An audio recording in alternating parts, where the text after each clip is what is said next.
Hola, bienvenidos a este momento de estudio de la lección de escuela sabática. Hola Heriberto, ¿cómo has estado? Hola Pedro, muy bien, ¿Sí? gracias a Dios. Qué bueno. Llegamos a la segunda parte de esta lección. Avanzando rápido. Eso sí, y el tiempo no se detiene. Pero este es un tema muy interesante, así que vamos a continuar un poco con lo que estuvimos viendo la semana pasada y espero de que este estudio pueda ser de mucha utilidad también para nuestras vidas. ¿Ok? ¿Qué tal si empezamos con una oración? Sí, claro, ¿Sí? podemos. Padre nuestro, te damos gracias por la oportunidad que nos das de poder dirigirnos a las personas, que esta sea una bendición para nosotros y para ellos también. Ayúdanos a hacerlo mejor, danos una porción de tu Santo Espíritu y que seamos unos instrumentos en tus manos. En el nombre de Jesús, amén. Amén. Muy bien, y quiero empezar leyendo un versículo que está en el libro de Apocalipsis, el capítulo 14, el versículo 7, y dice esto: diciendo a gran voz, temed a Dios y dadle gloria, porque la hora de su juicio ha llegado, y adorad a aquel que hizo el cielo y la tierra, el mar y las fuentes de las aguas. Esto leí de la versión Reina Valera 1960. Recordamos un poco lo que vimos la semana pasada, cuando Dios nos creó, y recuerdas, Heriberto, o sea, comentábamos esta parte, ¿no? O sea, cuando Dios nos creó, Él primero se vio a sí mismo, ¿no? Y entonces Él nos proveyó, nos dio de sus propias facultades, sus propias características. Nos llenó de su manera de ser. Porque el propósito de Dios al crearnos era el de poder relacionarse con un ser semejante a Él. O sea, con alguien que tuviera sus propias características, con alguien que fuera parecido a Él. Y esto, digamos, encontrar esa posibilidad de relación era justamente o fue justamente el propósito de Dios. Ahora, quiero leer algo que está en el libro de Romanos, el capítulo 3, versículo 23, porque justamente a raíz de la entrada del pecado es que esas características que Dios nos dio se perdieron en el ser humano. Romanos capítulo 3, versículo 23, dice esto: por cuanto todos pecaron y están destituidos de la gloria de Dios. Versión Reina Valera 1960. Ahora, ¿te has puesto a pensar esto, Heriberto? ¿De qué manera el ingreso del pecado fue responsable de que los seres humanos fuésemos destituidos, como dice este versículo, de la gloria de Dios? O sea, ¿por qué razón el ingreso del pecado produjo la pérdida de la imagen que Dios puso en nosotros, ¿no? De su imagen que Dios puso en nosotros? Sí, Pedro, yo creo que esta pregunta es muy importante porque sabemos que antes del pecado el reino de Dios era perfecto. Ok, sí. En el cielo era obediencia, adoración. El carácter de Dios se reflejaba en sus criaturas. Ahora, después del pecado que ocurrió en el cielo, Satanás pecó y fue echado del cielo. Después el hombre se le puso la prueba de lealtad hacia Dios. Y mientras él fuese obediente hacia lo que Dios le había dicho, todo iba a estar igual, aquí en la tierra como era en el cielo también. Sin embargo, el pecado entró y Eva pecó primero y después indujo a Adán a que pecara también. De allí en adelante sabemos que el hombre fue decayendo. No murió inmediatamente, pero se miró claramente, especialmente en la naturaleza, todo empezó a morir. Yo pienso que empezaron las discordias, las dificultades, guerras y todo, asesinatos. Los problemas de pareja, ¿no? Exacto. Inmediatamente, inmediatamente. Fíjate que Debemos recordar un poco esta parte, ¿no? De que en sí el pecado, digamos, inicial en este mundo por nuestros primeros padres no fue precisamente el hecho de tomar el fruto y comerlo. Creo que eso ya fue la manifestación externa del pecado que realmente ya surgió en la mente de ellos, ¿no? O sea, inicialmente, digamos, el pecado fue ya se originó con la misma desconfianza que ellos tuvieron en Dios, porque al final aceptaron la palabra de la serpiente, ¿no? Sí, y yo creo que esa fue la consumación. Se cree que Eva no solamente se perdió y de repente miró el árbol, a ella ya se le había dicho que ni siquiera se acercara. Claro, claro. Pero no se había hecho, um, no se había hecho una realidad. O sea, el pecado no había entrado Ujú, todavía. claro. Así como nosotros también um, pensamos cosas que no deberemos de pensar, pero el pecado sí se hace cuando nosotros actuamos Sí, de acuerdo a como pensamos. así es. Así es. Tenía que ver primero el pensamiento hacia el pecado y después la acción del Claro, pecado. exacto. ¿Verdad? Como digo, en sí, o sea, la parte de la acción es ya la consumación de algo que ocurrió primero Ujú. en la mente, ¿no? De la persona, ¿no? Y fíjate, cuando dejamos de creer en Dios, o sea, como en este caso, ¿no? Nuestros primeros padres y de los cuales heredamos también esa misma tendencia, cuando dejamos de creer en Dios, perdemos la confianza en Él. Mm. Y al perder la confianza en Él, nos alejamos de Él. Y ese alejamiento nos aleja también de mantener sus propias características. ¿Ok? Exacto. Muy bien. Ahora, entendemos que Dios pone en acción un plan previamente elaborado, ¿no? Que es la misión de Dios, el plan de rescate, el plan de salvación, ¿no? Pero ¿qué entendemos por la misión de Dios? O sea, ¿qué es en sí mismo la misión de Dios, ¿no? ¿De qué se trata esa misión? ¿O qué cosa es, ¿no? Bueno, sabemos que, otra vez, entró el pecado, el hombre pecó, el hombre y la mujer.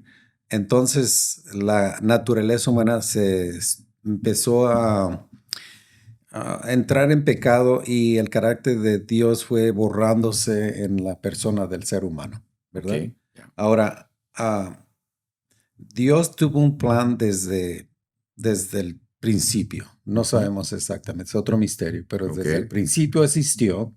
En caso de que el hombre pecara, se iba a poner en acción este claro. plan. Ahora, ya era necesario ponerse en juego el plan que él tenía listo. Ese plan era otra vez, así como Adán tuvo la oportunidad otra vez de hacer la decisión de no pecar, pero esta vez tenían que ser restaurados otra vez, a la misma forma en que ellos estaban en un principio sin pecar. Así es que este plan es tan lleno de amor en sí, este plan de amor en Ok, sí se pudiera llamar, porque nos restaura otra vez a la misma condición que podemos decir Adán estaba otra vez. ok, ok. Pero ¿cómo se logra? Ahora, ese plan, ¿cómo se logra y por quién se logra hacer una realidad en nuestras vidas? Ese plan de Jesús, venir como un niño, Ujú. morir por nosotros y pagar el precio del pecado que nosotros deberíamos de haber pagado. Claro. Las demandas del difamador, ¿no? Sí. Del acusador. Pero no, para que ese plan sea efectivo, el carácter de Dios tiene que otra vez hacerse una realidad en nuestras Claro. vidas. Ahora fíjate, es interesante porque, o sea, yo veo un poco esta parte de que, o sea, la verdadera misión de Dios, en pocas palabras, es el hecho de que Él viene a decirnos de que Él no es como Satanás nos dice que es, ¿no? O sea, porque el enemigo constantemente, desde el comienzo, ha tratado siempre de mostrar a Dios con características que no le corresponden, o sea, con características que en realidad son las del mismo Satanás. O sea, él mismo le pone a Dios las características que lo difaman, que lo alteran, ¿no? Y nos hace ver a Dios, nos hace fijarnos en Dios, observar al Señor con una imagen distorsionada de un Dios severo, un Dios castigador, etcétera, etcétera, ¿no? Ahora, la misión de Dios en sí, o sea, la considero como darse a conocer como realmente Él es, ¿no? Y esto lo consigue justamente a través de Jesús, ¿no? O sea, porque, digamos, a lo largo de los siglos, los profetas también recibieron, obviamente, un mensaje, una iluminación para poder mostrar cuál era el carácter de Dios, pero esta manifestación, esta revelación, no era realmente precisa. Sin embargo, cuando viene Jesús, Él nos muestra realmente cómo es el Señor, cómo es el Padre, ¿no? Y esto es justamente lo que el Señor busca con esa misión, o sea, poder revelarse a sí mismo a través de Jesucristo y entonces poder restablecer esa relación que se había perdido. ¿Ok? Así Creo es. que esa es la parte fundamental, ¿no? El Señor se muestra como lo que es realmente, o sea, un Dios de amor, ¿no? Las manifestaciones verdaderas de amor que encontramos en Primera de Corintios capítulo 13. ¿Ya? De los versículos 4 al 7 encontramos, ¿no? El amor es sufrido, el amor es benigno, etcétera, etcétera. O sea, y el amor nunca deja de ser. O sea, ¿por qué? Porque Dios es amor, es la fuente del amor, ¿no? Ahora, la lección hace una afirmación que dice esto, ¿no? Dice, el Padre, el Hijo y el Espíritu Santo participan en la obra de salvar almas, ¿ok? Pero, ¿qué es en sí la salvación? O sea, ¿cómo se relaciona la salvación de las almas con la misión de Cristo, ¿no? ¿Ok? ¿Qué tiene que ver la relación, digamos, o el aspecto relacional con la salvación, ¿no? Mm. Interesante pregunta, porque um, yo no puedo tener, yo no puedo tener esta salvación si yo no entiendo en qué consiste esta salvación. Ajá. Oímos decir que la salvación está en Jesús, pero si nosotros no conocemos a Jesús, No no vamos encontramos a salvación. conocer, no nos va a servir nada. Muchos piensan Definitivo. que, oh, tú no, simplemente nombras el nombre de Jesús y es Ujú. suficiente para hacer todo. Ah, pero no conocemos, necesitamos conocer la persona de Jesús. ¿Qué es lo que significa? ¿Quién era? Claro, ¿A qué vino? ¿Qué es lo que claro, logró? claro. Y relacionarnos con esa persona, o Ujú. sea, definitivamente conocerla, relacionarnos, o sea, definitivamente, o sea, el tema de la salvación en realidad es el restablecimiento de esa relación que se perdió en un comienzo, ¿no? Y Cristo Jesús justamente vino a mostrar, a revelar quién es verdaderamente el Padre y procurar que esa revelación, esa manifestación del verdadero carácter de Dios nos mueva a relacionarnos con Dios, ¿no? A conocerlo, ¿no? Y a amarlo, obviamente. Y entonces al llenarnos también de sus características, vamos a poder tener una mejor relación con nuestro semejante Exacto. como resultado, ¿no? Además, Pedro, aquí dice el Padre, el Hijo y el Espíritu Santo. Ellos tres participan en la obra de la salvación. Ajá, Y muchas veces nos preguntamos, pero ¿qué no es uno solo? ¿O son tres en uno? ajá, Y es otro misterio. Sabemos claro. que el Padre es en realidad una persona, que el Hijo es otra Ujú, persona. Y el Espíritu Santo muchas veces las personas lo miran como una energía, ajá, pero en realidad es otra persona, ok, ¿verdad? Y entonces, ¿quién está actuando en esta salvación con nosotros? Sabemos que el Padre está en el cielo, el Hijo está en el cielo ujú, también, pero antes de irse Jesús de esta tierra, dijo que era necesario que Él se fuera para que claro, el Consolador viniera. Y claro, entonces ahorita nosotros lo que nos lleva a aceptar las verdades del Evangelio es el Espíritu Santo, así es, así ¿verdad? es, así es. Muy bien, quiero leer del libro de Primera de Juan, el capítulo 1, los versículos 5 y 6. Primera de Juan, capítulo 1, versículos 5 y 6. Y leo de la Nueva Versión Internacional lo siguiente. Dice, este es el mensaje que hemos oído de él y que anunciamos. Dios es luz y en él no hay ninguna oscuridad. Si afirmamos que tenemos comunión con él, pero vivimos en la oscuridad, mentimos y no ponemos en práctica la verdad.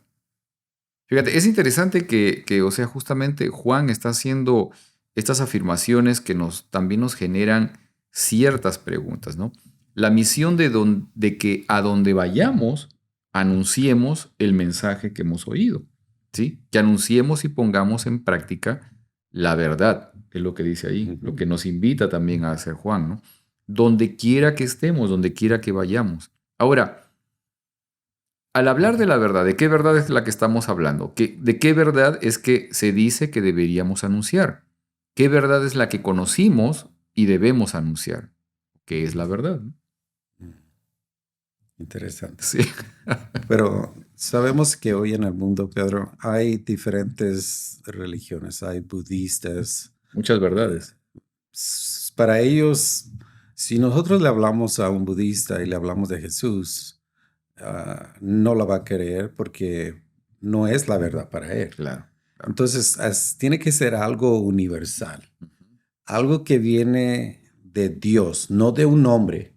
Porque podemos descartar muchas religiones porque se originaron en un hombre. Ese Claro, hombre murió, claro. ese hombre no resucitó, está muerto. Ujú.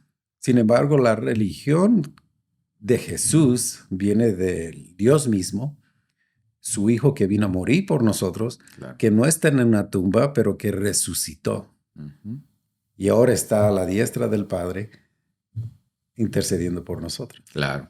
¿Verdad? Claro, definitivamente. O sea, la verdad, cuando hablamos de la verdad en la palabra, o cuando hablamos la verdad dentro de lo que significa la experiencia religiosa, no estamos hablando de un conjunto de leyes, de un conjunto de normas. En realidad lo que estamos haciendo es hablar de una persona, ¿no?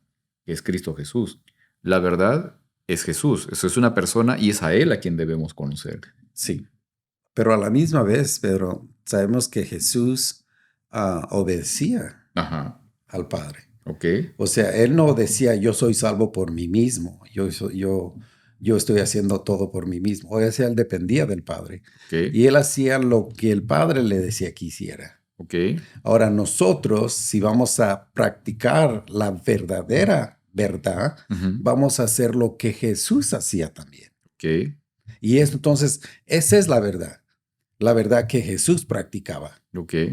lo que él hacía, lo que él creía, todo eso. Eso es cuando ya venimos a tener una relación con Jesús, lo conocemos porque decimos, oh Jesús, ¿quién es Jesús? Oh, ¿él guardaba el sábado? Sí, oh, entonces es una verdad. Entonces Jesús vivía y comía saludablemente, seguía las normas de la alimentación. Oh, sí, entonces es otra verdad. Claro. Y así venimos reconociendo todas las verdades. Entonces Ahora, conocemos a Jesús. claro. Pero hay algo interesante, Heriberto, también. O sea, para su época y para los líderes religiosos o para los religiosos de su época, Jesús era un transgresor del sábado, Ujú. por ejemplo, ¿no? O Jesús era un comilón, ¿no? O se sentaba Jesús con los publicanos, con las rameras, con los enfermos, en fin, con los gentiles, ¿no? O sea, dentro de la concepción del religioso formal de su época, Jesús no era un buen religioso. O sea, el concepto de ellos era contrario, ¿no? Ahora, definitivamente, o sea, Jesús nos vino a mostrar que el hecho de la ley en realidad, o los principios en realidad tienen un sentido fundamental que debe ser aplicado a la situación, ¿no? Y esa es la parte que probablemente esta gente olvidó y a veces también nosotros olvidamos, ¿no?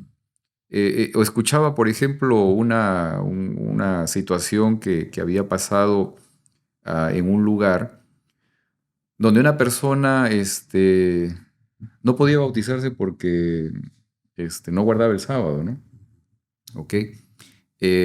Trabajaba como vigilante en una empresa, ¿no? Entonces tenía mucho deseo de bautizarse, pero cada cierto tiempo, me parece que era 1 o 2 sábados al mes, él tenía que trabajar viernes de noche y quedarse hasta la mañana siguiente, ¿ok? Pero esto le imposibilitaba ser bautizado. Sin embargo, en esa misma iglesia, el director de diáconos trabajaba como vigilante en una empresa que pertenecía a la organización, ¿no? Y entonces él sí podía trabajar el viernes de noche, pero y era miembro de la iglesia, miembro activo, ¿no?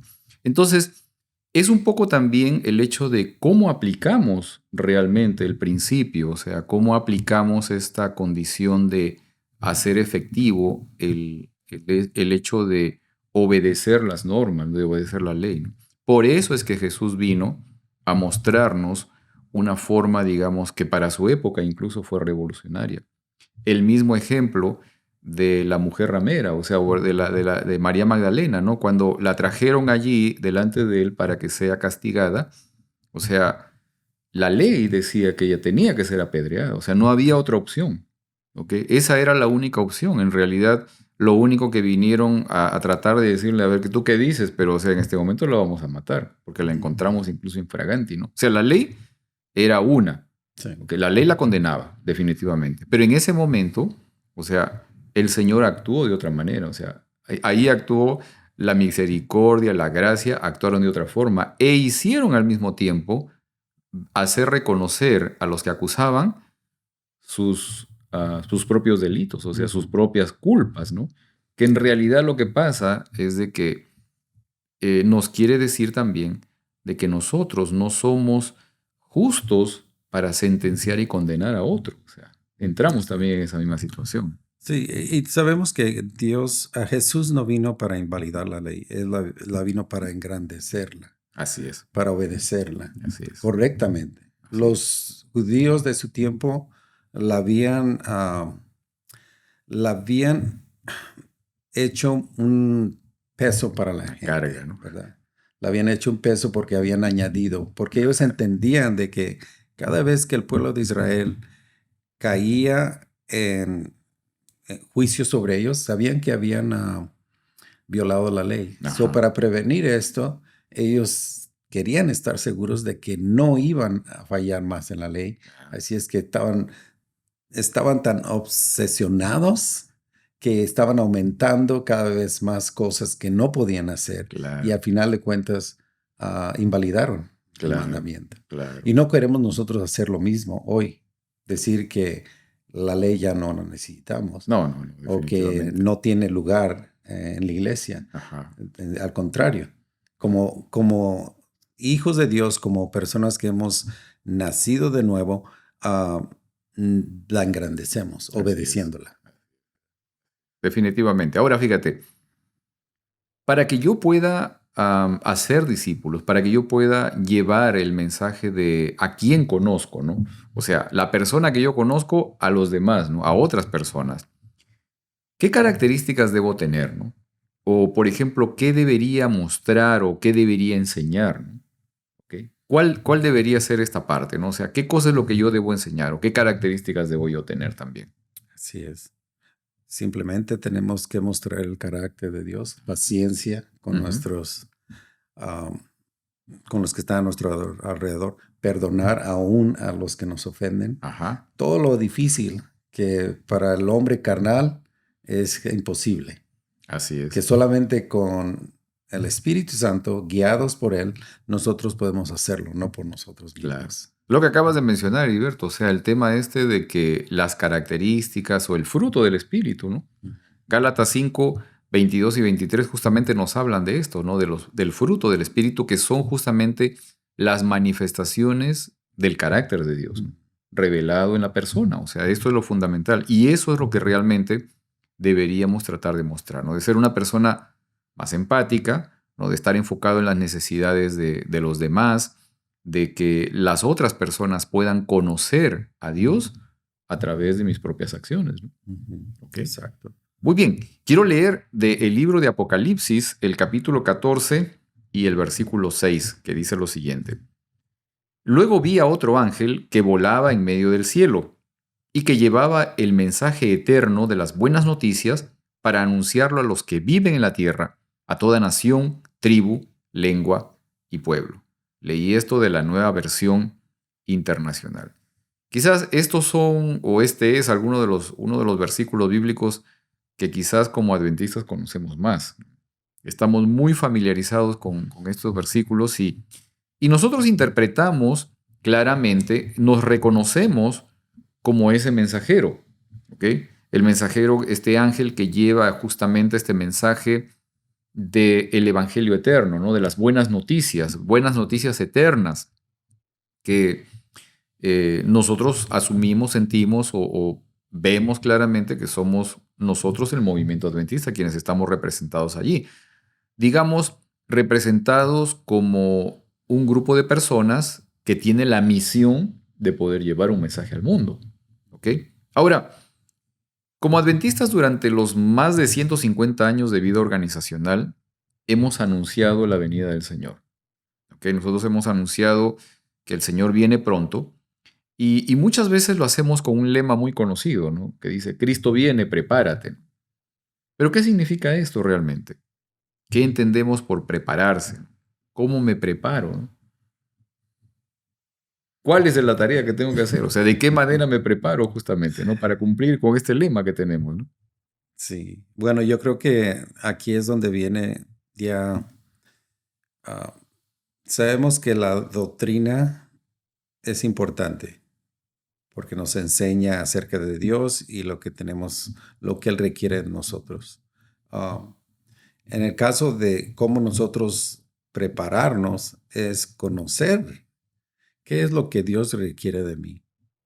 O sea, ser obediente, o sea, poner en práctica la verdad que conocemos, Ajá, ok. ¿verdad? Ahora, hay verdades que son, podemos decir que son únicas de la iglesia adventista, aunque son para todo el mundo, Ajá, pero no todo el mundo las acepta. ok. Pero de cualquier forma, es un mensaje que el mundo entero tiene que conocer.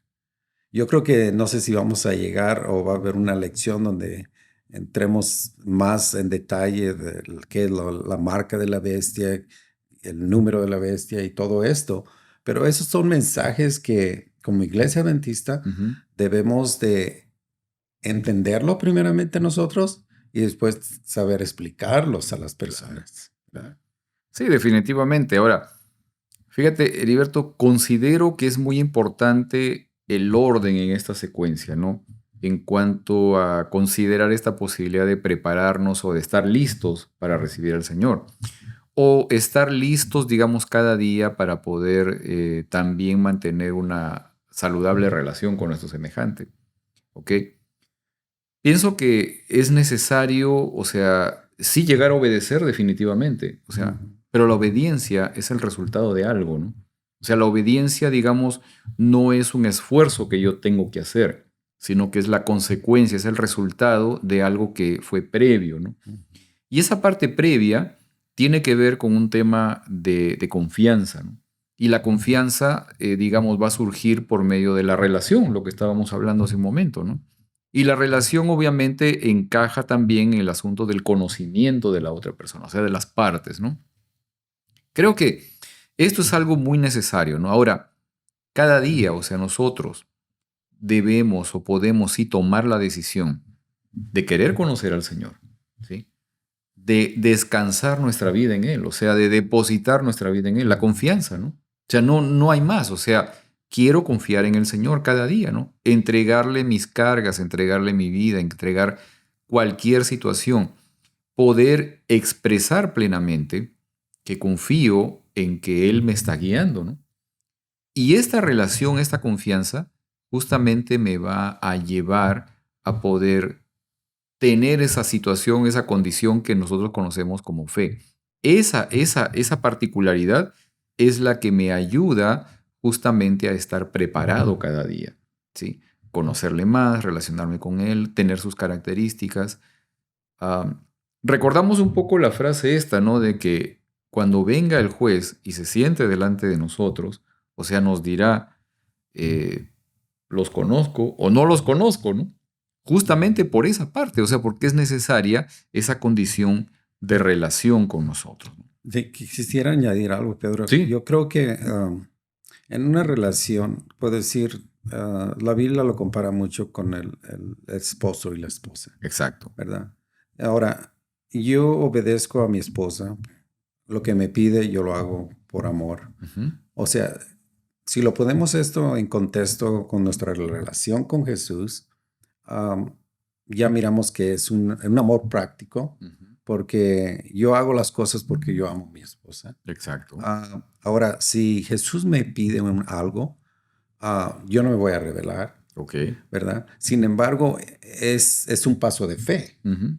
Al yo obedecer a Jesús cuando me pide lo que sea, ya sea el diezmo, guardar el sábado, Ujú. comer saludablemente, todo esto son pasos de fe que Claro, yo pongo exacto. en práctica, que a la Exacto. misma vez que yo las hago, Dios se llena de gozo, yo creo. No Ujú. lo hago por eso, pero es por el amor que yo tengo, pero a la misma Exacto. vez hay felicidad de los dos lados. Exacto. En mí, porque lo hago, no es un peso para mí. De otra forma, no lo haría. Porque ni Dios quiere que lo haga cuando yo lo hago por razones diferentes. Que si yo quiero guardar el sábado porque me voy a salvar, no agrada a Dios, Ujú. ¿verdad? O si yo doy el diezmo por quedar bien con alguien, tampoco agrada a Dios. Pero Claro. si sale del corazón, aunque sea como La viuda. la viuda que dio lo último que tenía, eso agradó a Dios. Pero aquel que Claro. dio todos para que todos miraran que daba más, eso Claro. no agradó a Dios. Claro, y en realidad, fíjate, es interesante esto de que cuando, digamos, nosotros nos encontramos, así como tú dices, Heriberto, ¿no? Del asunto de que Dios pide algo de nosotros, ¿no? En realidad, todos esos pedidos tal vez que nosotros encontramos, ¿no? Tal vez dar algo, ¿no? De ofrenda, el diezmo, de la comida saludable, etcétera, etcétera. Todas esas situaciones en realidad son para bienestar propio, o sea, ni siquiera son algo que va a beneficiar a Dios, ¿no? Sino de que justamente redunda en mi propio beneficio, ¿no? O sea, Dios quiere eso.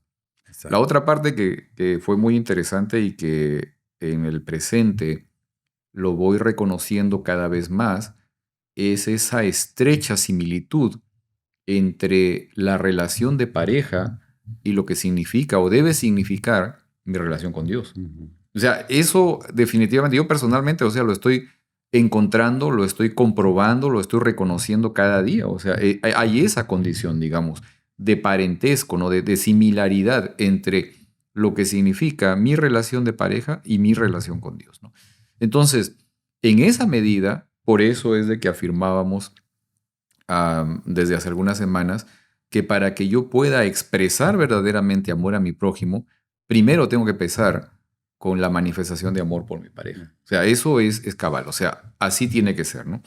Ok, ahora, cuando Apocalipsis 14:6 habla respecto del mensaje eterno, de las buenas noticias, ¿no? ¿Cuál es ese mensaje que se anuncia? O sea, ¿cuál es ese mensaje eterno de las buenas noticias? ¿O cuáles son esas buenas noticias? Eternas todavía. Bueno, si estamos hablando del libro de Apocalipsis, hay muchas verdades mensajes que Dios nos da para estos últimos tiempos. Ok. Ah, pero la mejor noticia de todos los tiempos, que nunca va a dejar de ser buena noticia, es el sacrificio que Jesús hizo por nosotros. Ok. Yo creo que esa es la noticia principal para todo el mundo, dejarles saber que Dios murió por nosotros, que dio a su Hijo y Él, no teniendo que morir ni dejar su reino en el cielo, de su propia voluntad vino y murió por nosotros. Esa es la verdad más grande. Ahora Él quiere que nos salvemos y sabe que el tiempo es corto y que va a haber muchos engaños a final de tiempo. Y Él quiere que nosotros sepamos también de estas cosas. Ujú. Porque Definitivo. no podemos estar en ignorancia y decir que no me importa porque yo conozco a Jesús. Claro. Pero Él nos detalla claramente todo lo que va a pasar hasta el fin del tiempo para que nosotros no tengamos miedo. Ok, ok. Fíjate, es interesante que debemos recordar justamente que el origen del pecado generó aquello que conocemos como el conflicto cósmico, ¿no? O sea, el cuestionamiento del carácter de Dios, ¿no? El cuestionamiento del gobierno de Dios, o sea, la manifestación de un ser acusador, de un ser que, digamos, expresa mentiras, que es un calumniador, ¿ok? Que manifiesta el hecho de que Dios es un ser distinto al que manifiesta ser, Así es. completamente opuesto, ¿no? Entonces, ese es su esfuerzo, pero las buenas noticias, las noticias eternas que el Evangelio eterno trae es justamente la manifestación de que Dios no está airado con el ser humano, o sea, que Dios no está enojado con el ser humano, sino de que Dios en realidad desea por todos los medios restablecer su relación con el ser humano. O sea, esas son las buenas noticias, ¿no? La manifestación del verdadero carácter de Dios, ¿no? La manifestación de que Dios realmente es amor. O sea, esas son las buenas noticias, ¿no? De que el Señor, como dije, quiere que lo conozcamos, quiere que podamos relacionarnos con Él y quiere restablecer justamente ese vínculo que en algún momento se perdió entre Dios y sus criaturas. ¿Ok? Ahora, dentro del mensaje que entregamos al mundo como organización, los adventistas, ¿cuál es la imagen que damos a los demás? ¿O cuál es la imagen que deberíamos dar a los demás, ¿no? ¿Cómo nos conocen o por qué nos conocen? ¿De qué manera podemos alimentar, fortalecer o cambiar, en todo caso, la percepción que tienen los demás respecto de los adventistas? Bueno, tristemente nosotros somos conocidos como las personas que no comen puerco Ok, y que a veces no toman café. ok. Y guardamos el sábado. Y guardamos el sábado. Ok, y punto. Y yo creo que esto cae en la falta de relación que nosotros tenemos con las personas, porque la idea conocen esto porque no porque nos conocen a nosotros, sino porque ellos lo han oído de otra parte. Así es que yo creo que para contrarrestar esto, nosotros debemos de aprender a tener una relación con las personas para que miren en realidad quiénes somos como adventistas. Ok. Claro, y definitivamente es muy importante, o sea, que en la medida en que mantengamos una relación con los demás, podamos nosotros mostrarles el Dios que conocemos. O sea, realmente, ¿quién es Dios? Y de qué manera también transforma nuestras vidas. O sea, porque eso es lo importante, porque cualquiera de nosotros es un ser humano tal cual como cualquier otro, ¿no? ¿Ok? Pero en la medida en que nosotros mantenemos una relación con Dios, somos transformados. Y esa transformación es importante que se pueda manifestar a los demás, ¿no? Y que los demás puedan ver que también como miembros de una organización que tiene una misión que cumplir, ¿okay? Nosotros manifestamos a un Dios al cual conocemos también. Exacto. ¿Ok? Muy bien. Espero que este momento de estudio haya sido de mucha ayuda también para ustedes, amigos. ¿Y qué tal si terminamos con una oración? Claro. ¿Sí? Vamos a orar. Te agradecemos, Señor, por tu bendición, por darnos la oportunidad de que a través de este estudio encontramos la posibilidad, Señor, de conocerte un poco más, de saber cuál es la intención que tienes, cuál es el plan, la misión, Señor, que tú desarrollas, y también cuál es la misión a la cual tú nos invitas a participar. Te rogamos de que esto se haga realidad en nuestras vidas, que tu presencia nos transforme, nos cambie, Señor, nos mejore, nos ayude a parecernos más a Cristo Jesús, y que cada día podamos revelar, Señor, al Dios que conocemos, empezando en nuestros hogares y también manifestándolo a cada persona con la cual podamos entrar en contacto. Te pedimos, Señor, que tú nos despidas ahora con bien. Bendice a nuestros amigos también que están viendo esta transmisión. Te lo pedimos en el nombre de Cristo Jesús. Amén. Amén. Muy bien. Y nos vemos entonces la próxima semana con la próxima lección. Así es, Heriberto. Nos vemos. Ok, nos vemos, amigos. Hasta luego.